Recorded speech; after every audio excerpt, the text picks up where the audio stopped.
নমস্কার, কেমন আছেন সবাই? তনুর রান্নাঘরে নতুন একটি ভিডিওর সাথে সকলকে স্বাগত জানাই।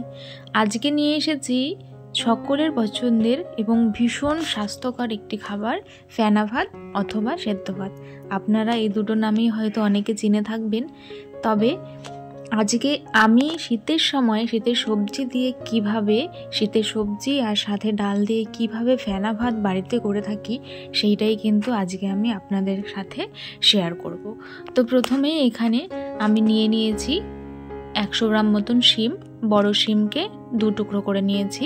সাথে 100 গ্রাম মতন গাজর নিয়েছি, 100 গ্রাম মতন আলু বেশ বড় বড়ই টুকরো করে নিয়েছি। এখানে 50 গ্রাম নিয়ে নিয়েছি আমি মটরশুঁটি, বিনস নিয়ে নিয়েছি 50 গ্রাম, বড় বিনসকে আমি মাঝখান থেকে টুকরো করে নিয়েছি। সাথে 100 গ্রাম নিয়েছি ফুলকপি টুকরো করে ছোট করে, আর সাথে কিছু পুঁই শাকের পাতা।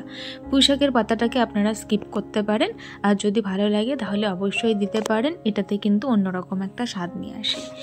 এরপরে আমাদের মেন ইনগ্রিডিয়েন্টস সেটা হচ্ছে লাগবে গোবিন্দভোগ চাল। আমি এখানে গোবিন্দভোগ চালের করছি, আপনারা কিন্তু ভাতের চালেরও করতে পারেন।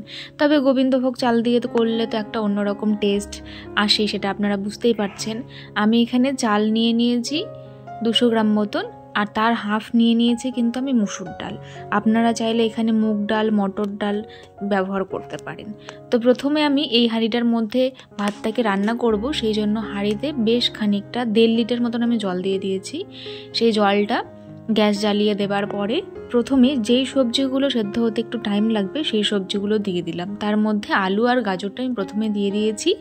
এবারে একটু নাড়াচাড়া করে দিলাম। দেখুন জলটা প্রায় ফুটতে শুরু হয়ে গেছে। এই পর্যায়ে কিন্তু আমি এখানে গোবিন্দভোগ চাল, ধুয়ে রাখা ডাল, এই দুটো কিন্তু আমি খুব ভালো করে অ্যাড করে দিয়ে আবারও কিন্তু আমি নাড়াচাড়া করে এটাকে হতে দেব 5 থেকে 7 মিনিট মতো।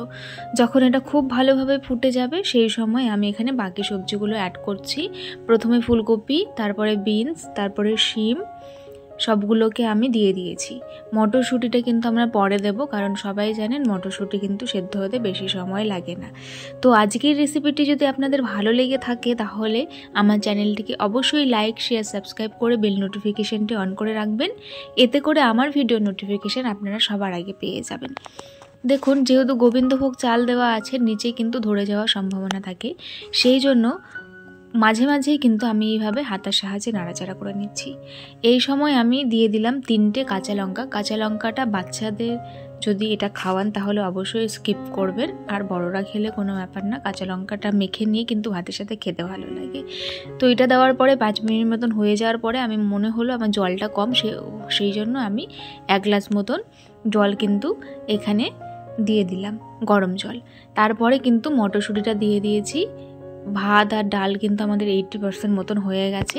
সেই সময় আমি পুঁই শাকের পাতাটাকে ছোট করে কেটে নিয়েছিলাম, সেটাকে দিয়ে দিলাম, আর দিয়ে দিলাম স্বাদ অনুযায়ী নুন। এইটা কিন্তু আরও 20% মতন আমাদের কুক করতে হবে। এইটা শীতের সন্ধে হোক অথবা রাতের ডিনার অথবা কিন্তু সকালের ব্রেকফাস্ট, আপনারা যারা ব্রেকফাস্টে ভাত খান তারা কিন্তু অবশ্যই এই রেসিপিটি ট্রাই করতে পারেন, ভীষণ স্বাস্থ্যকর। তো দেখুন এটা হয়ে গেছে। এটা স্ট্যান্ডিং টাইমের জন্য আমি একটু সেট হতে রেখে দেবো 5 থেকে 7 মিনিট মতো। তো 5 থেকে 7 মিনিট বাদে এটাকে আমি প্লেটে সার্ভ করে নিচ্ছি। এটা একদম খাবার জন্য রেডি।